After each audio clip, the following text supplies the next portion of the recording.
Well, after close to 20 hours of questions from senators in the Judiciary Committee, the question and answer phase of Supreme Court nominee Judge Ketanji Brown Jackson are finally over. Those hours are finally over. That portion has ended. And she will most likely be confirmed, as she should, because as I outlined yesterday, she is more qualified by the standard definitions to be on the Supreme Court than any of the 9 justices currently on the court. But this doesn't mean that Republican senators on the Judiciary Committee didn't pull out every possible dirty trick in the book that they could think of. And unfortunately, a lot of these tactics were effective. This morning, I appeared on the right-wing Daily Wire show hosted by Michael Knowles, and and his audience think that it's been incredible what Ted Cruz has done, what Marsha Blackburn did by saying, can you define woman, and on and on and on. So she'll be confirmed, and she should be. But these rhetorical pond scum techniques really do work. And I want to look at a couple more from yesterday. At one point, trying to, again, draw Judge Jackson into one of these rhetorical black holes on identity, Ted Cruz went down a line of questioning where he said, could I choose to be Asian for an hour and then go back to being Hispanic? Take a look at this. And again, the right loved this stuff. But let me ask, under the modern leftist sensibilities, if I decide right now that I'm a woman, then apparently I'm a woman. Does that mean that I would have Article 3 standing to challenge a gender-based restriction? Senator, to the extent that you are asking me about who has the ability to bring lawsuits based on gender, those kinds of issues are working their way through the courts, and I'm not able to comment on them. Okay, if I can change my gender, if I can be a woman, and then an hour later, if I decide I'm not a woman anymore, I guess I would lose Article 3 standing. Now, remember that all of these sometimes mild and sometimes more extreme instances of transphobia, they're all based on imaginary worlds in which people would do this. You know, I don't want to get off on it. We're going to get back to Ted Cruz taking an hour to be an Asian man in a second. But I think it's important to remember that with all of these things about bathrooms and what if I put on, someone the other day left a voicemail asking me about what if I put on a wig so that I can then go into the women's room. It's still against the law to harass people or to stalk people or whatever. And the idea that people are going around trying to figure out how can I spend a really long time in bathrooms out in public. This is not, fortunately, this is not actually the way people operate in the world. And when people do have nefarious goals for things they want to do to others in bathrooms, it doesn't matter, quote, whether you're wearing a wig or the gender of your identity. We have rules against treating people certain ways. And these are all red herrings. But let's continue. Tell me, does that same principle apply to other protected characteristics? For example, I'm an Hispanic man. Could I decide I was an Asian man? Would I have the ability to be an Asian man and challenge Harvard's discrimination because I made that decision?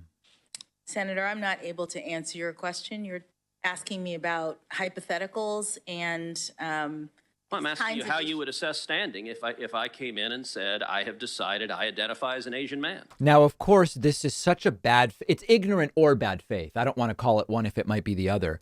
But when it comes to the court, and if she's interviewing here for a role as a Supreme Court justice, we should think about how these issues are dealt with by a court. And courts have to decide extremely narrowly based on the facts of a particular situation and the complaint of the party bringing the case. And the idea that we just need to vaguely define whether Ted Cruz could be Asian for an hour it's very stupid, and it's not based in reality. Now, Ted Cruz also criticized Judge Jackson because she didn't answer what it means, what the definition of woman is. Which I think you're the only Supreme Court nominee in history who's been unable to answer the question, what is a woman? Now, I went back and looked, and I've not found any other Supreme Court nominee in history who was asked to please define a woman. So just bad faith trash all over. We'll look at one more clip radical Republican South Carolina Senator Lindsey Graham. He stormed out on the first day of questions. He also did it yesterday after making a bunch of other bad faith arguments. Check this out. Your view of how to deter child pornography is not my view. I think you're doing it wrong, and every judge who does what you're doing is making it easier for the children to be exploited. If you're on a computer right now looking at a kid in a sexually compromising situation and you get caught, I hope nobody gives you a break because you used the computer. The conduct that's been described is reprehensible, and I think everyone in this room agrees. And the fact of the matter is that I'm co-sponsor of your bill, the Earn It Act, and I believe that we should be doing our job here. But part of our job, we have failed in responding to the changing circumstances that face this crime. What has it been, 15 or 16 years? She is currently not an outlier in sentencing. 70% of the federal judges face the same dilemma and wonder why Congress has failed to act and when it will act. This is our fault? Partially it is, Senator. To be honest with you, it is. We have to upgrade these guidelines and decide whether we're going to stick with the Supreme Court decision that they're not mandatory. Senator Feinstein. Thank you very much, Mr. Chairman. And then out goes Lindsey, storming out once again. So listen, here's what it fundamentally comes down to. Judge Jackson is more qualified than anybody currently on the court based on her experience. And we looked at it yesterday, sentencing commission, judge at different levels, et cetera, et cetera. They don't have anything. They've got nothing on her. And so this is what they've done. Focus on issues that are completely separate from the way that a Supreme Court actually evaluates standing and facts of cases, and to grandstand in this way. And they're pathetic, and she deserves to be confirmed, and I believe she will be. Major breaking news. This is absolutely huge. The prosecutor who resigned recently from the Trump criminal probe now says that Trump is guilty of numerous felonies beyond a reasonable doubt. This is not I'm going to pat myself on the back story, but it sort of is, in the sense that when we learned that these prosecutors resigned from the Trump probe, right-wingers everywhere were saying they resigned because they realized it was a witch hunt. And at the time I said, there's no evidence of that. And if we want to speculate, it seems more plausible to me that the prosecutors investigating Trump resigned because they realized there's not actually any willingness to charge the guy, and they found wrongdoing. That is exactly what one of the prosecutors now says. This story cannot be understated in its importance. Former Manhattan prosecutor believed Trump was guilty of numerous felonies. One of the prosecutors who had been leading the Manhattan District Attorney's investigation into former President Trump and the Trump Organization, said in his resignation letter that he believed Trump was, quote, guilty of numerous felony violations, per the New York Times. His financial statements were false, and he has a long history of fabricating information relating to his personal finances, lying about his assets to banks, the national media, counterparties, and many others, including the American people. This is Mark Pomerantz, who wrote this in his resignation letter. The team that has been investigating Trump harbors no doubt about whether he committed crimes. He did. I and others have advised you that we have evidence sufficient to establish Trump's guilt beyond a reasonable doubt, and we believe that the prosecution would prevail if charges were brought and the matter were tried to an impartial jury. No case is perfect. Whatever the risks of bringing the case may be, I am convinced that a failure to prosecute will pose much greater risks in terms of public confidence in the fair administration of justice.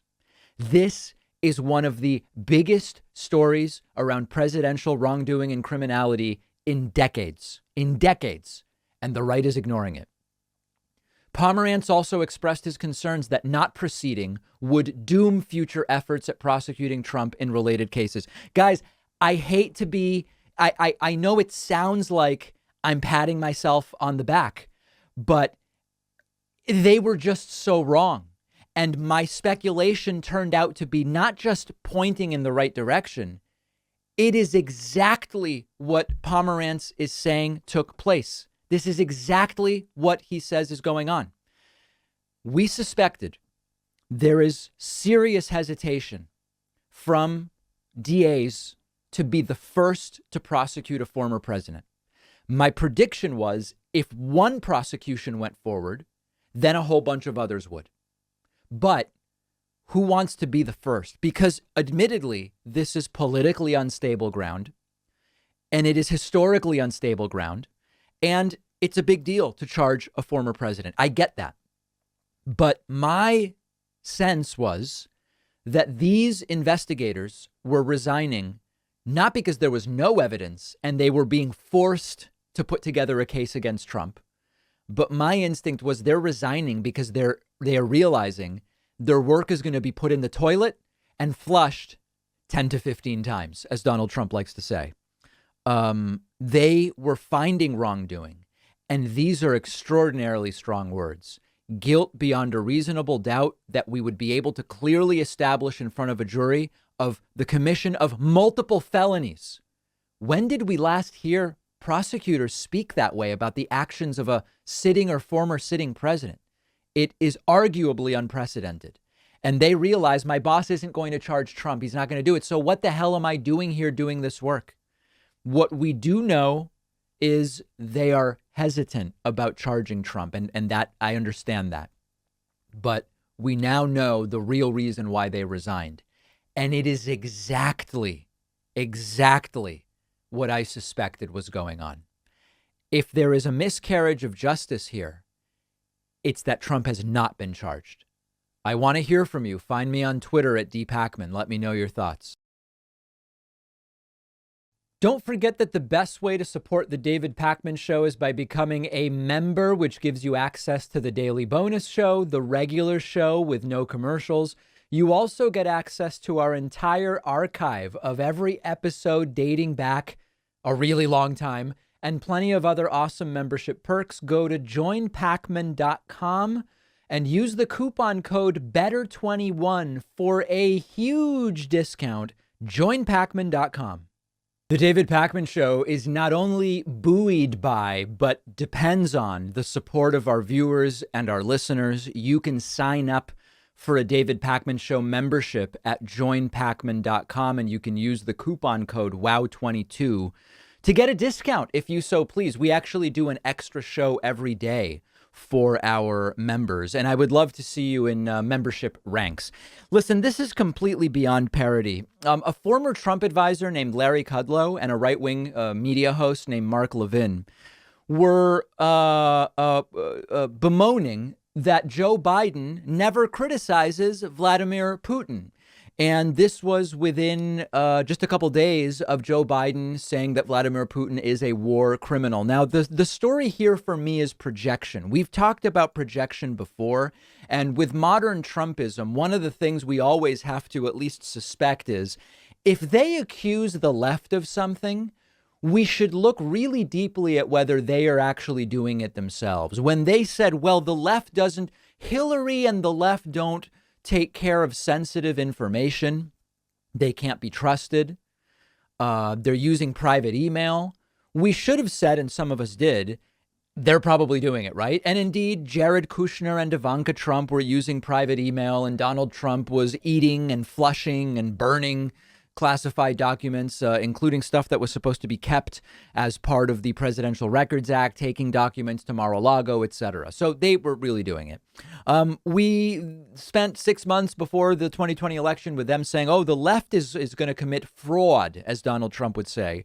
And it turned out they tried to commit the fraud. They tried to steal the election. They insisted that Joe Biden actually stole it. So when they say X is going on, what we should interpret that as is you might be the ones doing X. And the idea of, hey, listen, the election was definitely rigged. We should know we're the ones who rigged it. So, of course, now the new thing is becoming, why won't Biden criticize Putin? Which, of course, in reality, the problem has been these soft and not so soft Putin apologists on the right. So in comes Larry Kudlow, and he says to Mark Levin, why doesn't Biden just come out and criticize Vladimir Putin? It's beyond parody. Let's take a look at it. Let me ask you something just about Putin, crazy Putin, who is a criminal. He's an international war criminal. But why is it, Mark, you and I both worked in the Reagan administration. I never hear Biden attack Putin. So Kudlow literally says he's a war criminal and that Biden never attacks Putin. Here is Biden calling Putin a war criminal for the invasion of Ukraine.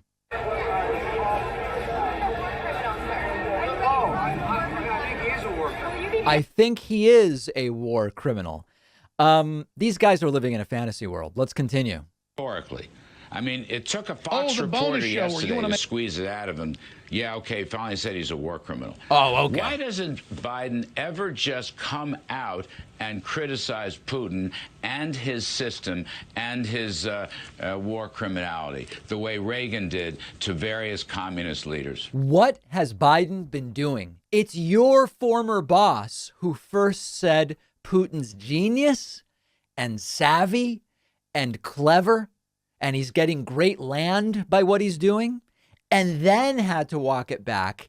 And even when walking it back, he continued to make a very, very soft criticism. Remember during that weird rally, the rally that Trump did in, where was this one? I guess this one was South Carolina. I don't even remember, where he talked about Putin is driven to put it together. No, he's invading another country, driven to put it together. Listen to this. And for all the talk about violent conflict in Eastern Europe, and it's a terrible thing, and we're going to help, and we're going to do whatever we can, because nobody can look at the bloodshed much longer, what's happening. Right. It's a lack of respect for a lot of people. It's a lack of respect, not exactly a strong condemnation of Vladimir Putin. A lot of things, but it's just a total lack of respect. And it happens to be a man that is just driven. He's driven to put it together. And you look at it and it's just so ridiculous. And so that's not really a very strong condemnation of Putin, right? He's a man who's driven to put it together. Well, Biden called him a war criminal. So as usual, we have to look at their side when they accuse the left of whatever. In this case, it's why won't Biden more seriously criticize Vladimir Putin? And of course, the real concern is the Putin apologists, which included Trump, although I guess now he's not, although who knows, he's still using really strange language like he's driven to put it together. People like Tucker Carlson, et cetera, et cetera. You guys know the list. And as usual, it is merely projection. I genuinely don't know at this point in time, what is the belief of Stephen Bannon about something they call decertification. Decertification is a word that Bannon and people like MyPillow CEO Mike Lindell, we just know him as Pillow. What have they been, how seriously do they believe that states can or might decertify the 2020 election results?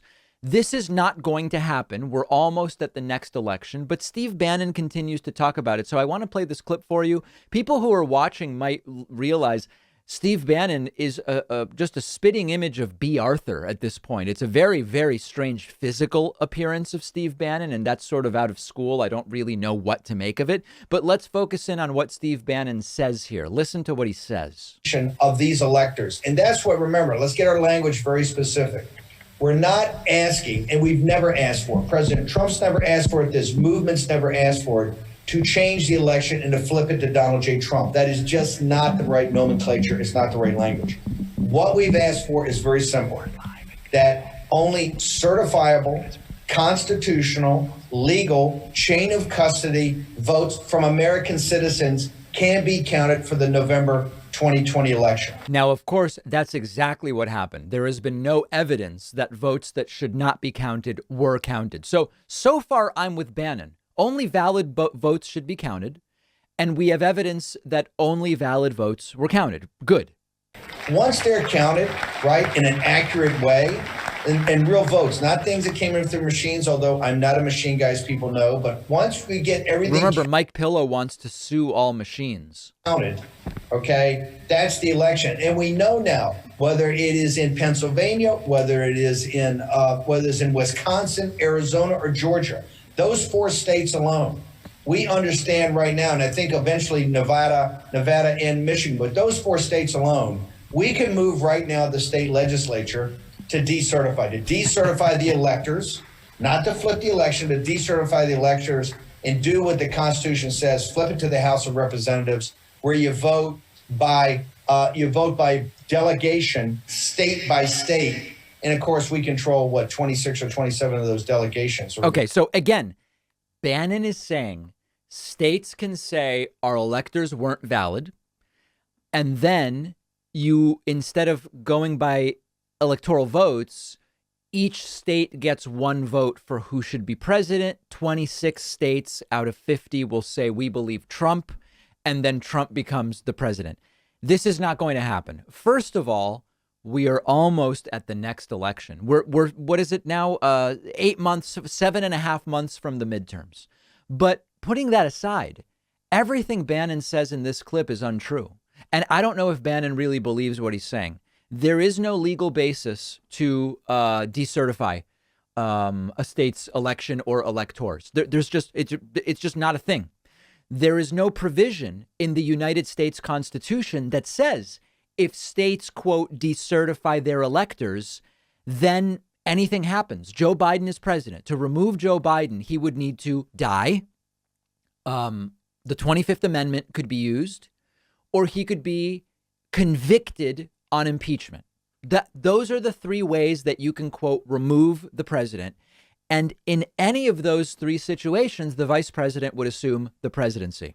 So what Bannon is talking about doesn't exist. And the most important consideration here is imagine that even though there is no such process as the decertification, imagine some state invented it and created it.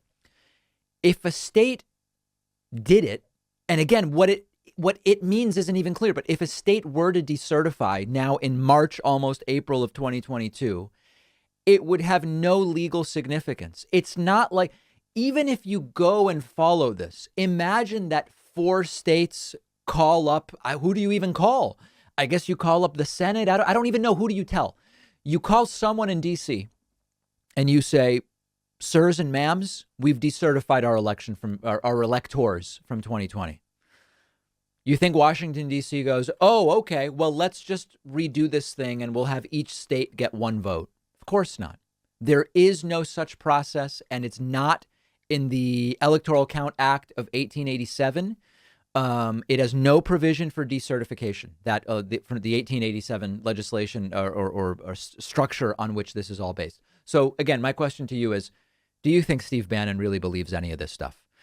Make sure that you see these clips on our Instagram, which you can find at David Pakman Show. If you value what we do at the David Pakman Show, remember to support us on Patreon.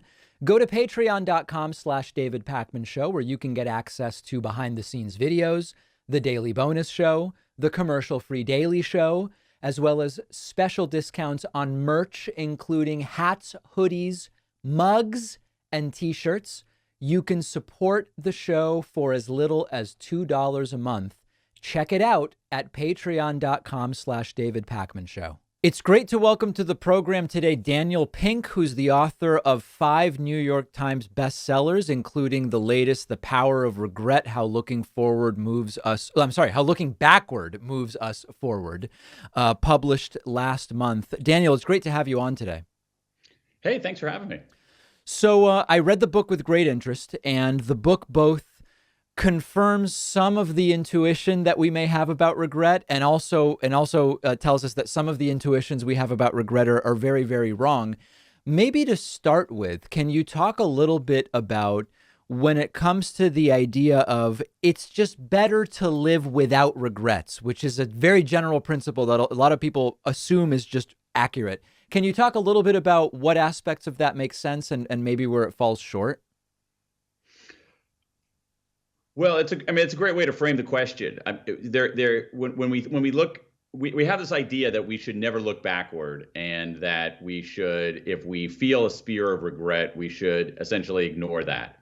And that is actually colossally wrong-headed advice.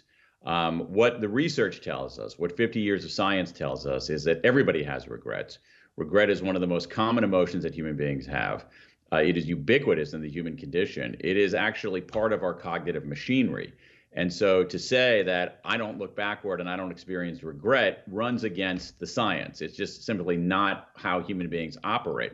And the truth of the matter is that everybody, regret makes us human. Nearly everybody experiences regret. I mean, literally, except for a very small number of people with certain kinds of disorders, everybody experiences regret. And if we use it right, it's actually useful to us. And this is the paradox of regret. This is sort of the puzzle of regret, which is that this emotion that makes us feel bad is ubiquitous in the human experience. So why? And the answer is because it helps us if we deal with it right. And we haven't been equipped to deal with regret properly. We've been taught in some ways to ignore it. When that fails, we end up getting captured by it. And what we should be doing is confronting our regrets.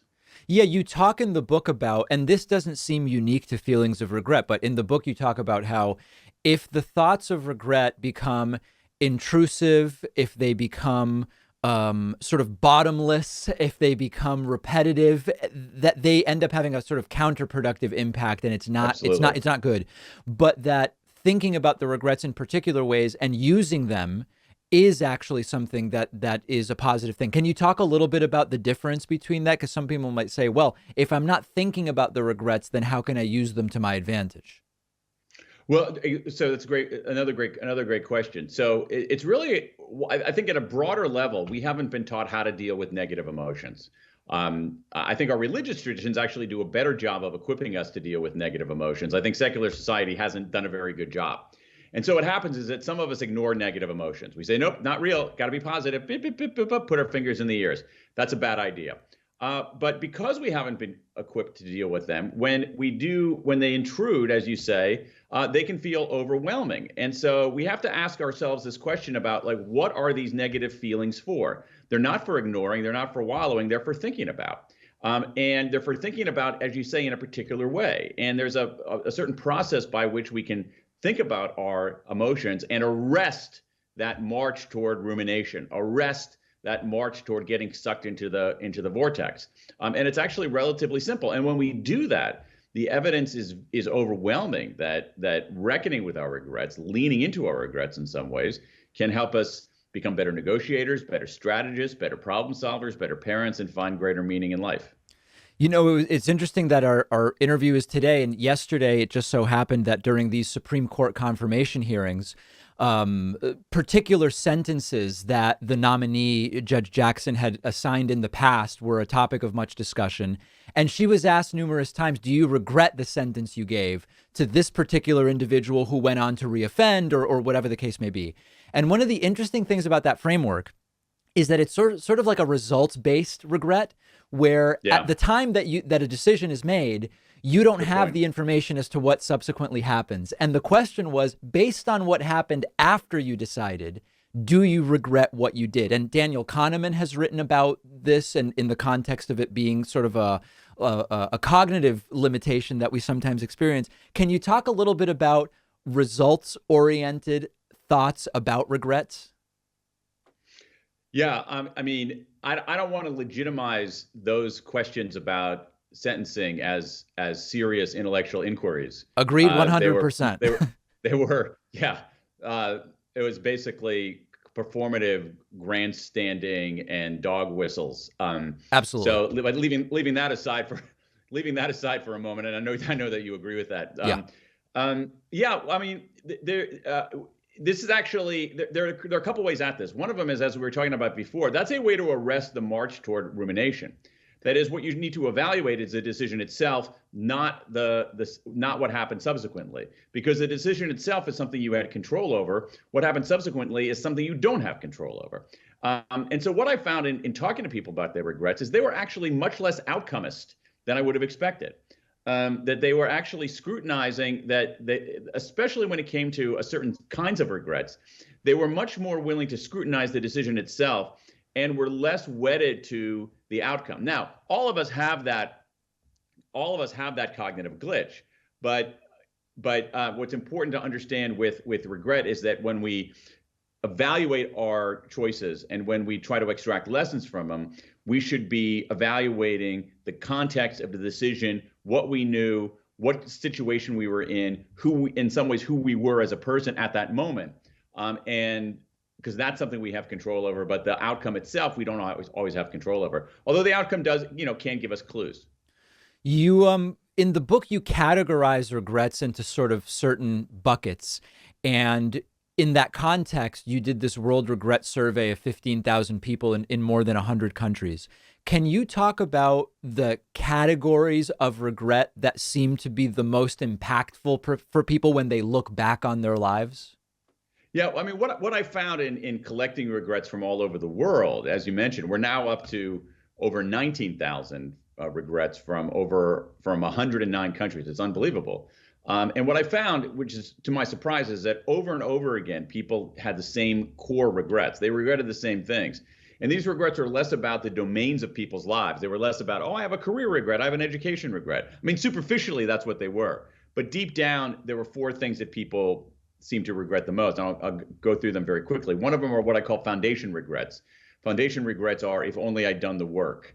And these are regrets about small decisions people make about health, about finances, about education early in life that accumulate to, sometimes very grave consequences later on. So things about, especially things like not saving enough money, spending too much money, smoking, those kinds of things. The second one are boldness regrets, which are, if only I'd taken the chance. These are regrets people have where they're at a juncture in their life, they can play it safe, they can take the chance, and they don't take the chance, and they often regret it. And it's everything from traveling to speaking up to asking somebody out on a date to starting a business. And what's interesting about those, David, is that there were people who acted boldly and it didn't work out. And many of them said, I don't love that, but I'm cool with that because I took the chance. So that's a good example of what you were talking about before, people being, to my surprise, being less outcomist than I would have expected. Third category, if only I'd done the right thing. These are people who, again, are at a juncture. They can do the right thing. They can do the wrong thing. They do the wrong thing. They regret it. Bullying, marital infidelity, other kinds of cheating. And finally, are connection regrets, which are, if only I'd reached out, which are about relationships, not mostly romantic relationships, just the full spectrum of relationships we have in our lives, that if they come apart and we don't do anything about it, we end up regretting it. And what's amazing to me in this research is how universal these four regrets were. I mean, irrespective of, of nationality, especially, pretty much irrespective of gender, and to some extent, even irrespective of age.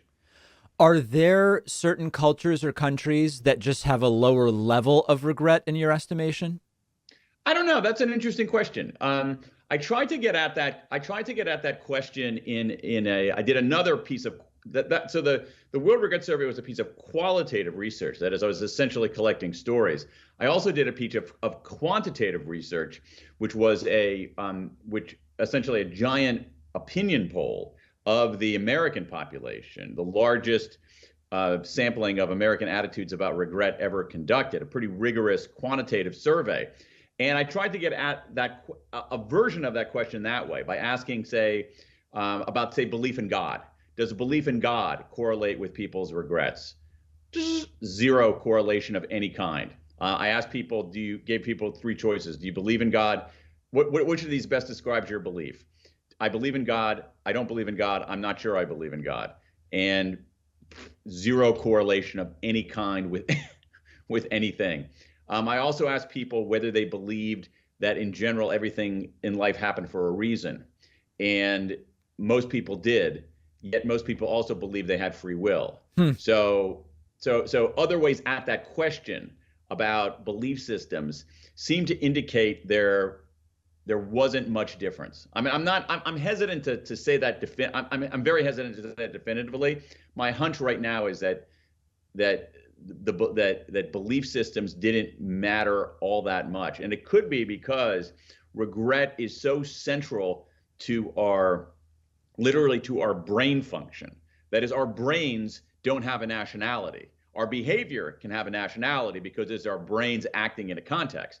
But the lump of cells in our head isn't an Indonesian isn't an Indonesian brain or a American brain or a Polish brain. It's just a brain, and Yeah. regret is central. That to makes human sense. brain. I mean, at the same time, there are so many cultural ideas and memes like, FOMO, fear of missing out, YOLO, you only live once, that aren't the same across all countries. So it would be interesting whether, do Brazilians tend to have fewer regrets than Danes versus Americans or that type of thing? And it sounds like we don't really have that data, at least at this point.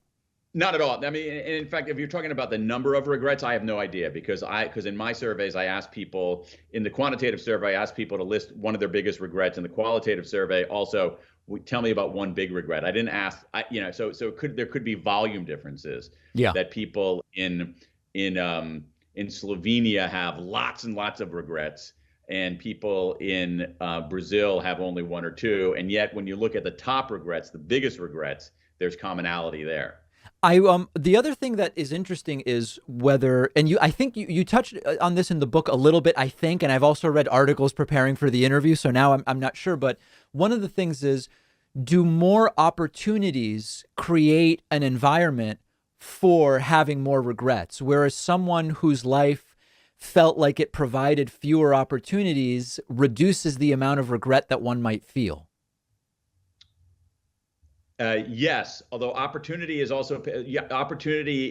little bit paradoxical. So let me give you a piece of data on that from the quantitative survey, the American Regret Project, the big public opinion poll. What we found there was that people who had high levels of formal education, that is, they had degrees and advanced degrees, right? Those people, which is a minority of Americans. I think it's something like 30% or so of Americans have a college degree, and an even smaller percentage of that have a so-called advanced degree. And what we found there is that those folks, the people with college degrees and advanced degrees especially, had more career regrets than other people, which is weird because, it's so superficially weird, but it goes to exactly to your point, which is that the fact that they had more career opportunities might have given them a larger universe of career opportunities to regret. Right. Now, that said, thwarted opportunity can also be a source of regret. So opportunity sort of lives at the core of regret, but in a somewhat paradoxical way. Huge numbers of opportunities can lead to regret, but reduced opportunities can also lead to regret. Last thing I want to touch on, in terms of takeaways for one's own thinking and actions in sort of life. One principle that I got from the book, maybe rightly, maybe wrongly, is in general, there seems to be more regret for things not done than for things done. Very, very broadly speaking. Is that true? And what other kind of general principles that one can apply do you think are important? It is. What you're saying is very true. I mean, that's a claim that I can make with very little hesitation, based on the existing research and based on my own research. In the quantitative survey, that was a very, very clear finding, particularly when it comes to age. When we're younger, we tend to have equal regrets of action, things I did, and inaction, what I didn't do. As we age, overwhelmingly, it's regrets of inaction. And I think that the takeaway there is that in general in life, we should have a slight bias for action. That in some ways we're generally over-indexed on risk, and we're over-indexed on feelings of awkwardness. So we think that asking somebody out on a date has a high level of risk when it actually doesn't. We think that reaching out to a friend who's drifted apart, it has high levels of awkwardness, but it really doesn't. We think, and this is a little bit closer to the line, but we sometimes over-index on how much risk it is to start a business. And so I think that a takeaway is that we should have in general in life, a bias for action, because action is also a way that we learn things. So I think sometimes we plan too much and act too little. We feel like in order to act, we have to plan out everything, when in fact, acting itself is a form of planning and understanding. So I think that's one big takeaway. The other big takeaway is, I think, in terms of how we reckon with our regrets, is that we should recognize that when we feel regret, it is utterly human, and that when we do that, we should treat ourselves with kindness rather than contempt. Recognize that it's part of the human condition. We should talk about our regrets and use language to make sense of our regrets, and we should explicitly stop and try to extract a lesson from those regrets. So if we do that, if we say, this is what I regret, It's totally normal. I'm going to treat myself with kindness. Let me try to make sense of it. Let me draw a lesson from it, and let me apply that lesson next time. Then it's an incredibly productive and even transformative emotion. The book is The Power of Regret, How Looking Backward Moves Us Forward. We've been speaking with the book's author, Daniel Pink. Really appreciate your time today. Thanks for having me. It was a pleasure. Follow us on social media. Interact with the David Pakman Show community. See exclusive content. See when we're taking calls live. And stay up to date on other big show announcements. We post daily. Find us on Reddit, Twitter, Instagram, Facebook, Discord, and TikTok. I want to be really careful with this next topic because I bring this up to you not because I think it's something to laugh at, but it's something to take seriously and to think about in terms of solving the serious problems that face the country and that face humanity today. We now have a sort of combination of different studies which tell us something that many of us suspected intuitively, and it's that on average, Trump supporters aren't that smart. And I know that this is going to seem pejorative and that it is going to make many people extraordinarily defensive, and maybe it's even going to make people mad at me. But I think that it's not something to laugh at. It's just a phenomenon. You know, if the right wants to insist that intelligence differences exist, and of course intelligence differences do exist, it's just the right likes to insist on them along certain lines, then they would have to be open to the idea that intelligence differences can exist among political stripes. And we're going to look at some of that data right now and then sort of talk about the implications. Our friend Chauncey DeVega has an interesting article, a commentary in Salon called New Research on Trump Voters. They're not the sharpest tools in the box. Trump's voters lack cognitive sophistication, often believe that the Bible is the literal word of God. And in this article, and I encourage you to read the entire thing, Chauncey writes, as the new Faith in America survey by Deseret News and Marist College highlights, the basic understanding of the role of religion in a secular democracy has become so polarized that 70% of Republicans believe that religion should influence a person's political values, whereas only 28% of Democrats and 45% of independents share that view. Okay, so that's a difference on sort of separation of church and state. Fair. But the study goes on to point out Republicans and Democrats, liberals and conservatives also don't consume the same sources of information about news and politics. Conservatives now inhabit their own self-created media echo chamber, which functions as a type of lie-filled and toxic closed episteme and sealed off universe. The creation of such an alternate reality is an important attribute of fascism. And it then goes on to cite research by Darren Shirkett, a professor of sociology at Southern Illinois University, which demonstrates that America's democracy crisis may be even more intractable than the above evidence suggests. In his article, Cognitive Sophistication, Religion, and the Trump Vote, Shirkett examined data from 2018 and concluded there are substantial negative differences between the thinking processes and cognition of white Trump voters, as shown in the 2016 presidential election, compared to voters who supported Hillary or another candidate. Shirkett observed that Trump support has been linked to religion and level of education, but until now, not to, quote, cognitive sophistication, which was found to have a positive effect on voting, but a negative effect on choosing Trump. What that means is cognitive sophistication, as defined in this study, higher cognitive sophistication makes you more likely to vote, but less likely to vote for Trump. And the article, very interestingly, explains low levels of cognitive sophistication may lead people to embrace simple cognitive shortcuts like stereotypes and prejudices amplified by the Trump campaign. Additionally, the simple linguistic style presented by Trump may have appealed to voters with limited education and cognitive sophistication. Of course, we suspected that. Beginning with Adorno's classic study of the authoritarian personality, empirical works have linked low levels of cognitive sophistication with right-wing orientations. Last paragraph, and then we'll discuss. Trump's campaign may also have been more attractive to people with low cognitive sophistication and a preference for low-effort information processing because compared to other candidates, Trump's speeches were given at a much lower reading level. While much of Trump's campaign's Rhetoric and orientation may have resonated with the poorly educated and cognitively unsophisticated. These overlapping groups are less likely to register to vote or to turn out in an election. And you can read this study. The study is called Cognitive Sophistication, Religion, and the Trump Vote. It's free to read on the Wiley Online Library. And I would encourage you to look at that. So, I mean, listen, it's really tough to have this conversation because anytime you're saying a particular group isn't as smart, it is seen as pejorative, and understandably so. And it is seen as offensive in some way, and so on and so forth. We had this instinct intuitively. That there's no doubt about that. And very early on, there was data pointing in this direction.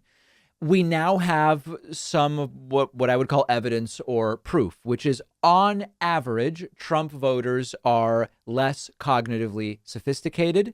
They are more likely to believe untruths. Look at the study.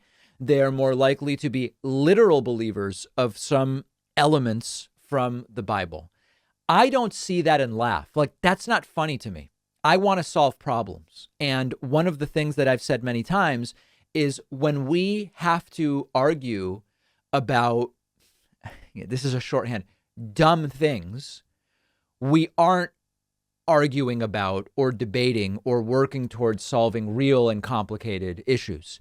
When we have 57% of the Republican Party believing that the election was literally stolen from Trump by Biden and that Trump's the rightful winner, and we have to, fend off more than 60 frivolous lawsuits in court making that case and all of this different stuff.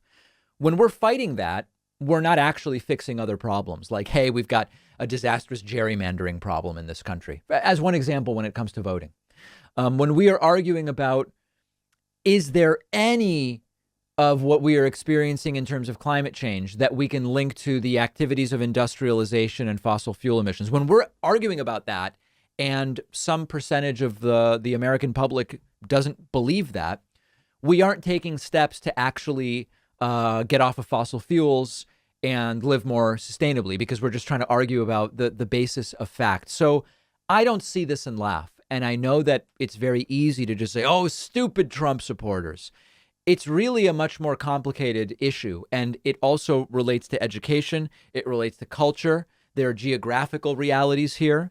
There's issue about access to education and healthcare and so many different things. So we should take it seriously. We shouldn't laugh. And again, much like the anti-vaxxers, for example, they are a danger. I mean, without a doubt, they are a serious danger.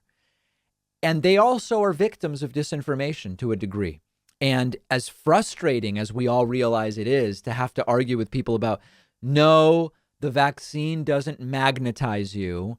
And no, mRNA vaccines weren't rushed. It's based on a platform that allows their development to be faster.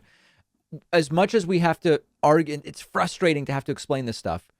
They are also victims. And unless we fix the mechanism that victimized them to fall for this stuff, it's just going to keep happening again and again.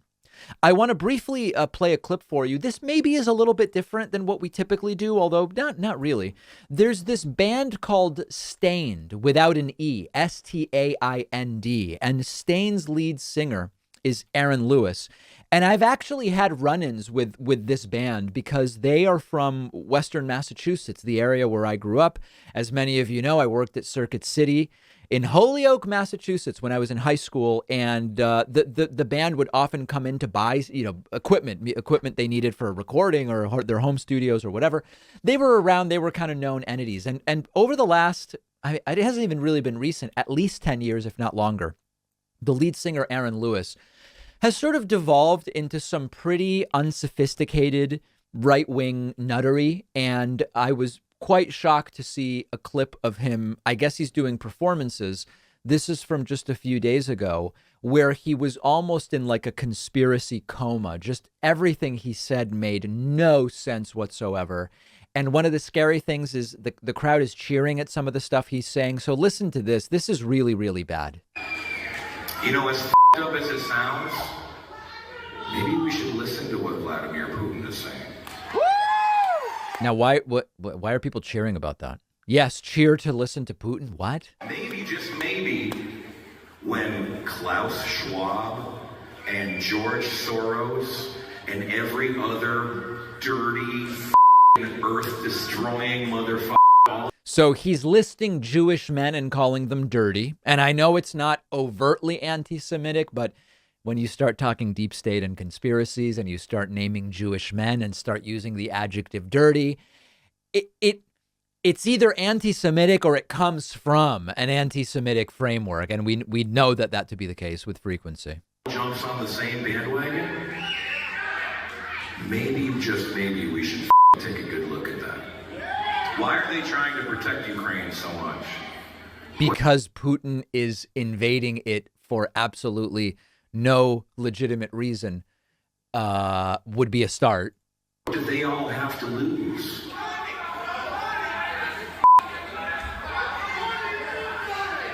It's all bullshit. So a very pro-Putin crowd at Aaron Lewis's acoustic show. It's all bullshit. Have you seen the pictures with wooden guns and all the bodies in body bags laying in the background, and all of a sudden one of the bodies starts moving and sits up and fixes his body bag while the person that's the reporter is reporting? He barely has any idea what he's talking about, but he is repeating some conspiracy theories that have been floating around. People, if you haven't seen that, you better start looking elsewhere.